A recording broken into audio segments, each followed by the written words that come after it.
This video shows how to create a base cabinet. The project sets the boundary of your designs. Only assemblies can be placed in the project. Assemblies manage boards and other objects. To create a new project in SketchList 3D, start the software and click the Start New Project button. The project holds containers called assemblies, like a base cabinet. Assemblies manage all the parts. Project sizes can be changed easily in SketchList spreadsheet. When the form opens, enter the project name and the dimensions. In this case, the height is 100 inches, the width is 120 inches, and the depth is 60 inches.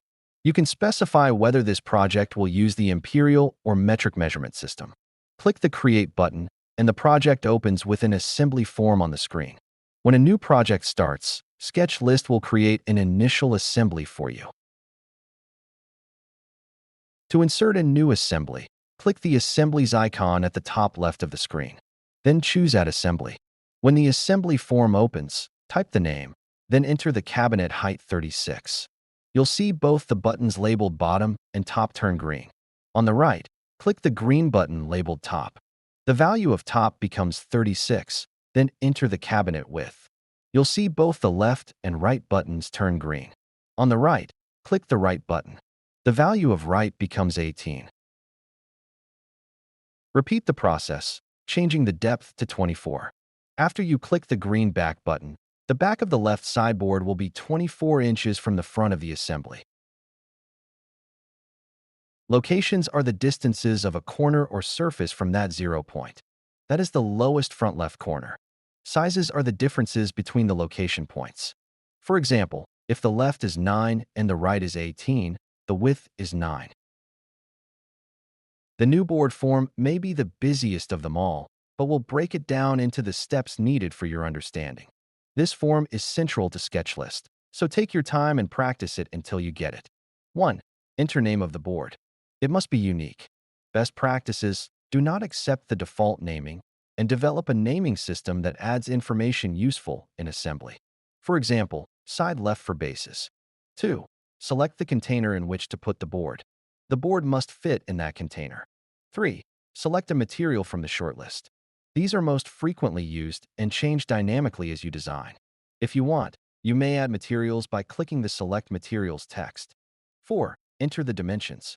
No green boxes this time, just the sizes. 5. Thickness is used for the cut list and optimizer to lay out the boards for cutting. Usually, it is the thickness of the material used. In this example, the side left board is 3/4 thick as shown. 6.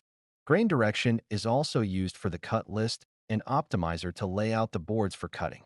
It also applies to the board, so the renderings make sense.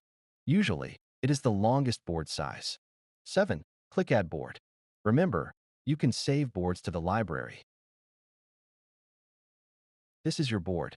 You see, selecting the board loads its information into the calculator.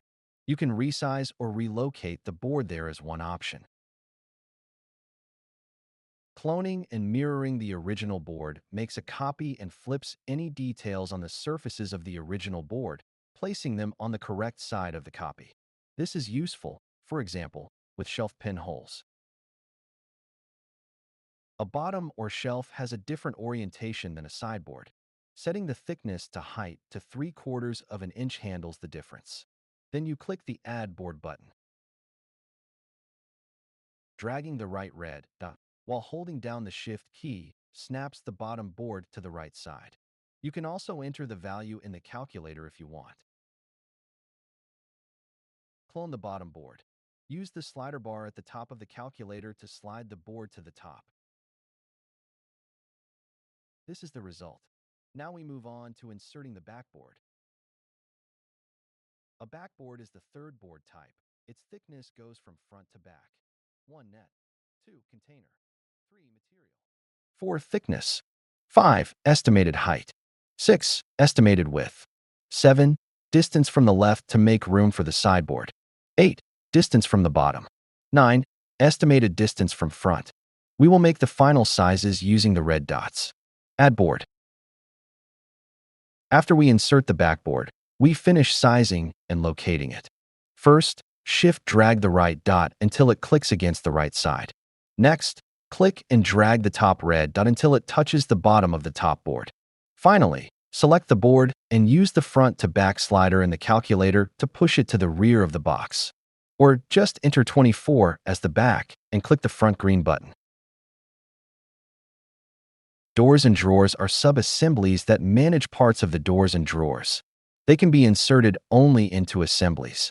When the form door or drawer form opens, use the same steps you used when creating an assembly, with one exception.